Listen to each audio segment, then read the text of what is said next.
Hey y'all, it's Stephen Van Kampen-Lewis here on July 23rd. It's almost 10 in the morning and temperatures are already pretty steamy, so you can see I'm sweating a little bit. Got back from a hike a little while ago and realized that as I'm setting up the plants here, it's really way too hot to be in the sun. Today I want to do a quick update on a bunch of the Cattleya repots that I did within the past 3 months. One of the plants was about a month ago, two of the plants were about 2 months ago, and the Cattleya lueddemanniana, that was this sort of hack job pulling off the side of the pot and then getting into a new pot, was about 3 months ago. So I promised some update videos, and so this is it. And then of course I want to get everybody who's sitting out here in the blazing sun, and then over here as well, back under their shade cloth before they fry. I already had to cut some burnt leaf tips off this morning. But basically, long story short, all of them are doing well. They were all large Cattleyas, and I guess I'll talk a little bit more about each one as I get into it, as I discuss each one. But yeah, like I said, they're all doing really nicely. They have no problems with the 105-degree temperatures that we're seeing just about every day, and they're having no problems with the repot. So, and that's really a large part of what my channel is about, is growing orchids outside in the blazing heat and showing that you can do it pretty easily and very successfully. Anyway, let's get the camera turned around and check out some plants. Alright, so let's start with this Purpurata, which was done about a month ago. Then the two plants in the middle were done about 2 months ago. And then the plant in the back that you can't really see right now there, the lueddemanniana, is the plant that I repotted about 3 months ago. So, I don't know, for whatever reason I don't seem to do a whole lot of repotting videos.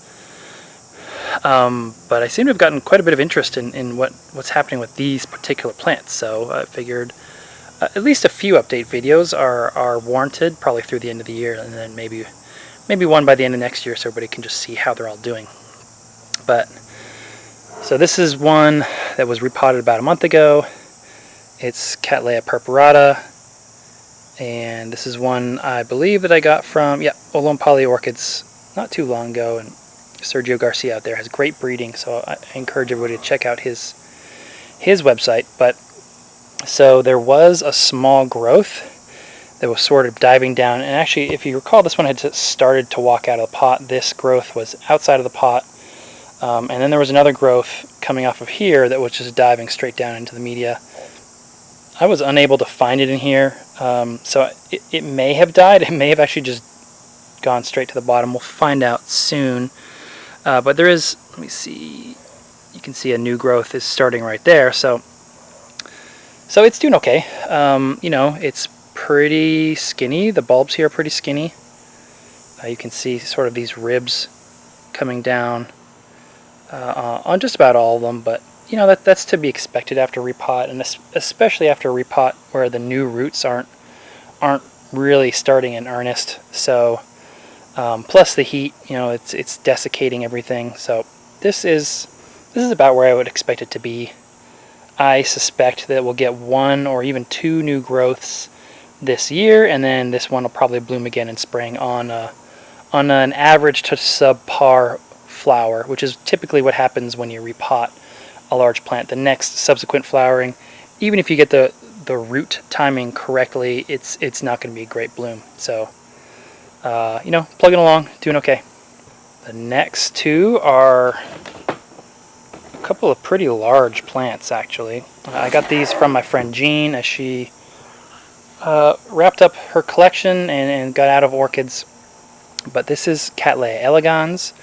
It's a cerulean, and it's a primary hybrid between Cattleya Purpurata and Intermedia, I believe. I'll have to double check and write some text down here so all of you can see. And it is a cerulean.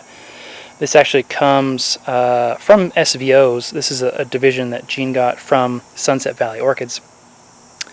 And this one had been kind of neglected, but it's sort of in stasis right now. It's not doing a whole lot. Again, it's reacting normally. ideally I would have had a new growth by now. This one is about 2 months after repotting. Unfortunately, I was not able to time this correctly so that I could get a new growth coming out with new roots, and I just had to repot it. It just needed new media. It was time. It was in a basket pot, which isn't too great for our hot Texas summers outside of a greenhouse. So, doing okay. Bulbs are a little skinny, nothing terrible, and you can see these newest ones are just fine. So hopefully I'll get a new a new growth on this by probably once the temperatures start to cool off in a month or two, and then I'll get a new growth that'll be mature by the end of the year, and that'll produce a new root system, and that'll really kickstart this one into high gear. And I'm super excited to see the blooms. I think it's going to be super cool. And you can see that the last growth had fully walked out of the pot and was just not super happy. Kind of a deformed leaf here and a shrunken, or at least a stunted growth, I should say. The next one is also from Gene. This was a nobilior that was in a basket. Oh, excuse me. This nobilior was mounted, and mounted plants just don't do well under my conditions, at least currently, since I don't have a greenhouse up yet. So I needed to get it into a pot. But you can see it's a large pot, and I didn't fill it all the way to the top. That would have been too much media, and it probably would have stayed too wet. So for nobiliors that do like quite a bit of air around the roots, they really appreciate, if you're in a humid area, you're probably going to mount this one, but I'm not in a super humid area, so I like to grow mine in pots, clay pots with large grade orchiata bark, and I have had phenomenal results here in Central Texas doing it that way. And you can see that this new growth here is doing really nicely. I had to bend one of these new growths in a really awkward way in order to fit it in this pot, and I chopped off some of the back bulbs to make it fit in here, and it's just taken off. You can see new growth here, big new root system coming out on top. I anticipate that there's just as many or even more roots down below. So this one, it would not surprise me at all if I got blooms this spring, and maybe even one more growth after this. So this will be mature in maybe 2 or 3 months, and I suspect that I'll get another growth off of this, and then it's game on for a spring bloom time. Anywhere between March and May for this particular species.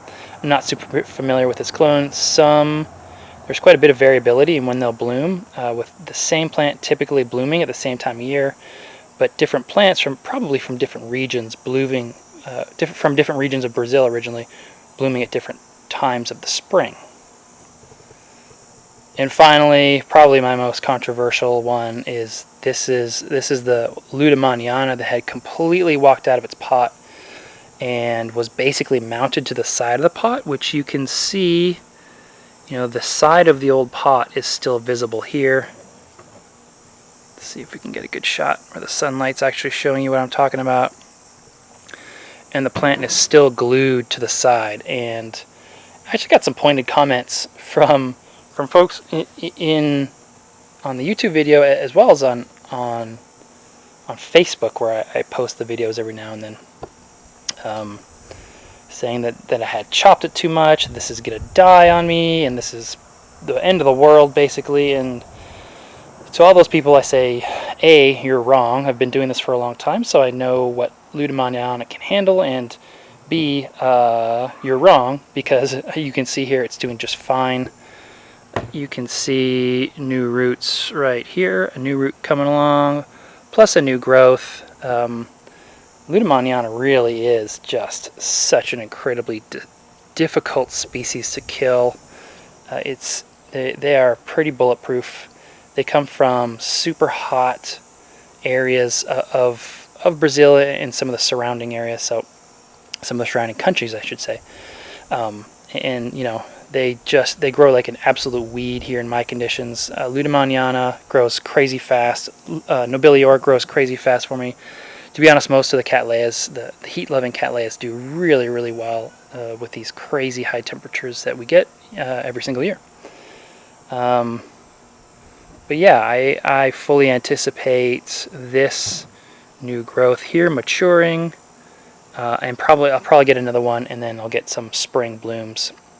So that's the update. I want to get everybody back under the shade. Like I said, it's about 10 o'clock, so the sun is pretty intense right now. And I will see you all next weekend.